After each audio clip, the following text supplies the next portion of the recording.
Hey, what's up guys? In this video we're going to talk about multiple catch blocks in Java.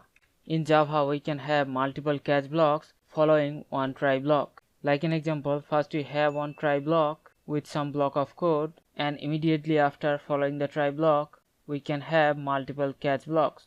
So first we have one try block, and immediately after following the try block we have multiple catch block, and they are taking different type of exception object as parameter, and the catch blocks are arranged in more specific type to more general type, and whenever there is one error generated inside the try block, then it will throw an exception object, and which one of the catch block to execute is decided based on the type of exception the catch block is taking as parameter.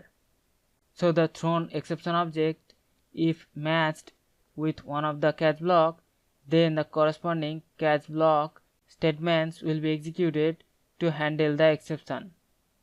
So in this example program we have one try block which has two statements, and these are the statements. They have the possibility to generate errors, and immediately following the try block we have multiple catch block, and the catch blocks take more specific type exception to more general type exception. Like first we have the arithmetic exception which is more specific, and at the end we have the catch block which is taking the more general type exception object as parameter.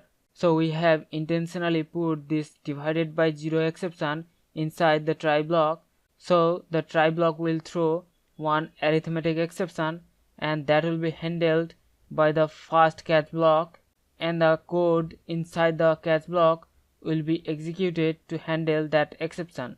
All the other catch statements will not execute, and after we have handled the exception, the program will continue to execute after the try catch block. So now I'm gonna save the program and I'm gonna compile and run the program, and you can see the output. First it has executed the code inside the first catch block which has taken the arithmetic exception, and then it is continue to execute the code after the exception handling.